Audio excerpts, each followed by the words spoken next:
Capítulo 16, Parte 2. Não posso esquecer quem ela é, ou o que sua família fez com a minha. Seu irmão, a apenas alguns metros de distância, matou Shade. Levou embora o pai de Clara, o companheiro de Farley. Tomou um filho da minha mãe e do meu pai. Me tirou um irmão. E eu tentei fazer o mesmo. Evangeline percebe minha mudança e baixa os olhos. Seu rosto retorna à expressão pétrea, esculpida cuidadosamente. Uren Sconus é talentosa. Seu poder de curandeira deixa Evangeline pronta para outra luta em questão de minutos. As duas são um contraste. Evangeline com o cabelo prata trançado e a pele branca. Uren com uma trança preta comprida e brilhante sobre o ombro negro. Não deixo de notar o jeito como Ptolemos observa a curandeira trabalhar. Os olhos dele se detêm em seu pescoço, seu rosto, seu ombro. Não nos dedos ou na técnica. É fácil esquecer que ele é casado com Elane. Pelo menos no papel.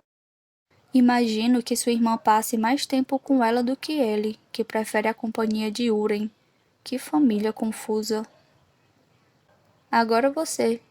A curandeira diz, gesticulando para que eu assuma o lugar de Evangeline. A princesa Samo se levanta, endireitando o dorso recém-curado com elegância. Eu sento com cuidado, me contorcendo de dor. Chorona. Kilorn caçoa. Em resposta, abro um sorriso agressivo, tratando de mostrar o novo buraco entre os dentes manchados de sangue. Ele simula um calafrio. Ptolemos dá risada diante da cena, que lhe rende uma encarada tanto minha como de Kilorn. Alguma coisa engraçada? Kilorn provoca, dando um passo na direção do homem de cabelo prateado. Meu amigo é corajoso demais para seu próprio bem, parecendo não ter consciência de que o príncipe Magnetron é capaz de cortá-lo ao meio. Kilorn, encontro você em seguida. Interrompo bem alto, na esperança de abafar qualquer conflito antes mesmo que comece. Não estou a fim de limpar seu sangue do chão. Ele me lança um olhar, irritado com a minha superproteção, mas permaneço firme. Está tudo bem, pode ir. Certo. Ele diz por entre os dentes antes de se retirar, fazendo questão de continuar encarando Ptolemos. Quando o eco dos seus passos some, Evangeline se levanta com suavidade e intenções claras. Quase sorri ao nos deixar também, com o irmão atrás, embora tomem direções diferentes. Ela lança um olhar por cima do ombro que passa de mim para Tibérias. Ele permanece calado ali perto. Seus olhos se acendem de esperança, o que só parte meu coração. É um plano idiota, quero dizer novamente. Os dedos de Uren bombeiam alívio, curando cada músculo dolorido e ferida aberta. Fecho os olhos, deixando que trabalhe à vontade no meu corpo. Ela é prima de Sarisconos, filha de uma casa nobre dividida entre 2 reis Calore. Servia a Maven antes e foi minha curandeira em Erkion. Era quem cuidava de mim naqueles dias. Mantinha-me viva, impedindo que o peso da pedra silenciosa me matasse. Mantinha meu rosto e meu corpo apresentáveis para as transmissões de Maven. Nenhuma de nós era capaz de prever onde estaríamos hoje. De repente, não quero que a dor vá embora. É uma distração fácil do desejo do meu coração. Enquanto os dedos de Uren dançam pela minha mandíbula, estimulando o crescimento do osso para substituir meu dente perdido, tento não pensar em Tibérias. Mas é impossível. Ele está perto o bastante para que eu possa sentir seu calor familiar, intenso e constante. Evangeline disse que eu dificultava as coisas, mas acho que está enganada.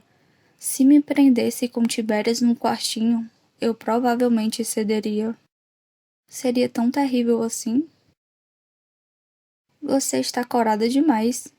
Forço-me a abrir os olhos e dou com Uren bem diante do meu rosto, os lábios carnudos apertados. Ela pisca, os olhos do mesmo cinza que os de Sara. Está quente aqui, respondo. Tiberias Cora também. Caminhamos em silêncio. As paredes de vidro da mansão Ridge dão para a escuridão extrema, enquanto os corredores são repletos de luzes.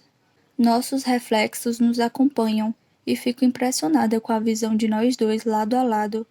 Nunca esqueço do quanto ele é alto, um lembrete firme de que não combinamos. Apesar do treino, do suor ainda grudado na pele, Tiberias é um príncipe, descendente de 3 séculos de reis. Foi criado para ser melhor do que qualquer um, o que se faz notar. Sinto-me menor do que o normal ao lado dele, um grãozinho cheio de cicatrizes e mágoas. Ele sente meu olhar e abaixa a cabeça. Cidade nova, então. Suspiro, me preparando para a discussão. Precisamos fazer isso, comento. Não apenas pela guerra, mas por nós, vermelhos. As cidades de técnicos se baseiam na escravidão. Nunca pus os pés numa delas, mas já vi a cidade cinzenta, um amontoado de cinzas e fumaça que se ergue à margem envenenada do rio. Vi o pescoço de Cameron e do irmão, ambos com uma tatuagem grosseira do lugar que lhes foi designado. Sua profissão, sua prisão. Minha intenção é transformar a cidade nova e as outras favelas em carcaças, deixá-las vazias, mortas, fadadas a apodrecer, desaparecer, cair no esquecimento. Eu sei. Tiberias diz baixo, a voz marcada por uma nota de arrependimento. Volto-me para ele e vejo seus olhos escurecerem. Sabe bem do que estou falando. Se não houvesse uma coroa entre nós, eu tomaria sua mão e beijaria seu ombro, agradecida por essa pequena demonstração de apoio. Mordo o lábio e pisco rápido para afugentar o ímpeto de tocá-lo. Vou precisar de Cameron. O nome o desperta. Ela está viva? Completo, deixando a palavra ecoar pelas pedras lapidadas do corredor. Paira sobre nós como pergunta e esperança ao mesmo tempo. Tem que estar. Ele desacelera o passo. Farley ainda não ouviu nada? Vai ouvir logo. O contingente da Guarda Escarlate em Piedmont, agora se reunindo em Low Country para evacuar quem tiver escapado da base, deve mandar informações em questão de horas. E Baren terá mais informações para transmitir quando Racha encontrar os outros sobreviventes. Não existe nenhuma possibilidade de Cameron não estar entre os que escaparam. Ela é forte demais, esperta demais, teimosa demais para acabar morta. Não posso nem cogitar a ideia. Não porque vamos precisar dela para destruir sua cidade natal, mas porque seria um cadáver na minha consciência, mais um amigo que empurrei para a morte. Fecho bem os olhos, tentando não pensar nos outros que estavam em Piedmont quando Bracken tomou a base. O irmão de Cameron, Maury, os adolescentes da Legião Adaga, resgatados de um cerco para serem pegos em outro. Nada se compara à agonia da morte de Shade, mas perder outros também acabaria me destruindo. Quanto tempo isso vai durar? Quantas vidas mais vamos arriscar? Isso é uma guerra, Marlborough. Arriscamos todo mundo, todos os dias. Principalmente a pessoa ao meu lado. Mordo o lábio, quase tirando sangue, para bloquear a imagem de Tiberias. Cole, morto e enterrado. Não fica mais fácil. Ele diz, as palavras entrecortadas. Abro os olhos e dou com ele voltado para a frente, com a concentração obstinada que costuma reservar para o campo de batalha ou o conselho de guerra. O quê? A perda. Ele rumina. Nunca chega um momento em que a sensação passa. Não importa quantas vezes aconteça, você nunca se acostuma. Uma eternidade atrás, quando eu era Marina Titanos, entrei no quarto do príncipe. Manuais, tratados sobre guerra, estratégia, diplomacia, manobras e manipulações para exércitos gigantescos e para soldados solitários.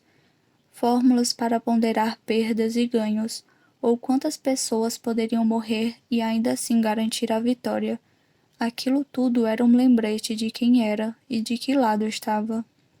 Eu ficava enojada de pensar que ele era uma pessoa capaz de sacrificar vidas de maneira tão irresponsável, de derramar sangue em troca de mais alguns centímetros de avanço. Agora faço a mesma coisa, e Farley também, e Davidson. Nenhum de nós é inocente. Nenhum de nós será capaz de esquecer o que estamos fazendo. Se nunca passa, balbucio com a sensação de que poderia sufocar. Uma hora vai ficar impossível de suportar. É, ele diz com aspereza. Me pergunto quão perto está do seu limite e quão perto eu estou do meu. Vamos ultrapassá-lo algum dia? Será essa a única resposta? Sairemos disso destroçados e irremediáveis, mas juntos ou separados? Seus olhos ardem sobre mim. Deve estar se fazendo a mesma pergunta. Trêmula, acelera o passo. É um sinal claro para nós dois. Qual é o plano para Arbor Bay? Pergunto, olhando para o fim do corredor, que liga esta ala da mansão Ridge à seguinte, erguendo-se sobre um jardim cheio de árvores e chafarizes quase invisíveis na escuridão. Tibérias não tem dificuldade de acompanhar meu ritmo. Nada será decidido até Davidson voltar, mas Farley tem algumas ideias e seus contatos na cidade com certeza vão ajudar. Concordo com a cabeça. Arbor Bay é a cidade mais antiga de Norta, um viveiro de vermelhos criminosos e suas gangues. Alguns meses atrás, uma delas, a dos marinheiros, tentou nos vender para Maven enquanto eu procurávamos sanguinovos. Mas a maré está mudando. Os vermelhos de Norte estão se aliando à Guarda Escarlate, à medida que cresce em poder e notoriedade. Nossas vitórias causam um efeito em alguns, pelo menos. Haverá baixas de civis. Tibérias acrescenta, em tom burocrático. Arbor Bay não é Corvion ou Piedmont. É uma cidade, não um forte. Gente inocente, prateada e vermelha, vai se ver no meio do combate. Ele diz, para em seguida abrir a mão, esticando os dedos longos e então estalando um por um. Começamos pelo Forte Patriota. Se conseguirmos assumir o controle de lá, o resto da cidade cairá. Só vi o forte de longe, e minha lembrança é vaga. É menor do que a base de Piedmont, mas está bem mais equipado e é bem mais importante para os exércitos de Maven.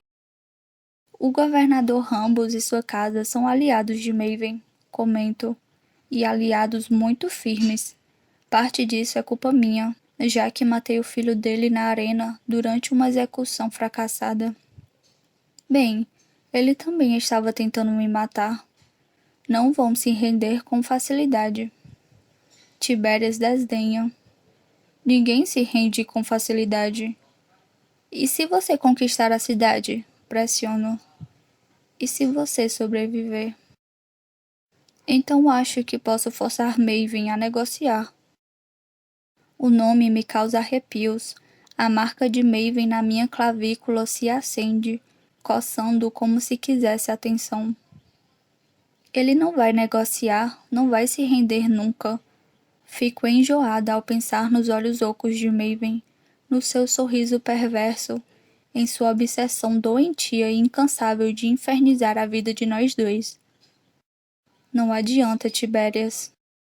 Ele estremece quando uso seu nome completo. Seus olhos se fecham por um segundo. Não é por isso que quero ver meu irmão. A conclusão é clara. Ah, preciso ter certeza, ele diz por entre os dentes. Perguntei ao primeiro-ministro se havia murmuradores no seu país, se existia algum sangue novo como Elara, alguém capaz de ajudar. E, quando me afastei de Tibérias em Corvion, seu coração pareceu partido, agonizante. Agora não é diferente. O amor consegue nos despedaçar como ninguém. Davidson achava que não existiam. Ele revela em voz baixa, mas disse que ia continuar procurando. Ponho a mão em seu braço, ainda úmido de suor. Meus dedos conhecem sua pele tão bem quanto a minha. Ele é como areia movediça. Se eu demorar demais, não vou conseguir escapar. Tento ser delicada. Duvido que a própria Lara fosse capaz de consertar Maven agora, se ele deixasse. A pele de Cole esquenta sob minha mão, e eu a afasto, caindo em mim. Ele não reage. Não há nada que possa ou deva dizer. Sei o que é deixar Maven Calore para trás. O corredor à frente termina com um T. Os aposentos dele ficam de um lado e os meus do outro. Contemplamos a parede em silêncio. Ninguém ousa se mexer. Conversar com ele é um sonho doloroso. Ainda assim, não quero acordar. Quanto tempo? Sussurro. Tibério não me olha. Davidson estará aqui em uma semana. Depois disso, teremos mais uma para planejar. Ele engole em seco. Não é muito. Da última vez que pus os pés em Arbor Bay, estava fugindo, mas meu irmão estava vivo. Gostaria de poder voltar para aqueles dias, por mais difíceis que tenham sido. Sei o que Evangeline está tentando fazer. Tibérias diz de repente, com a voz carregada de sentimentos demais para que eu possa discerni-los. Lanço um olhar de esguela para ele. Ela não está sendo muito sutil. Tibérias não retribui minha leveza e continua a encarar a parede à frente, sem se mexer para um lado ou para o outro. Gostaria que existisse um meio-termo. Um lugar onde nossos nomes e nossos sangues não importassem. Um lugar sem pressões, um lugar que nunca existiu nem vai existir. Boa noite, Tibérias. Chiando, ele cerra o punho. Preciso que você pare de me chamar assim. E eu preciso de você. Viro para o lado e caminho para o quarto. Meus passos ecoam solitários.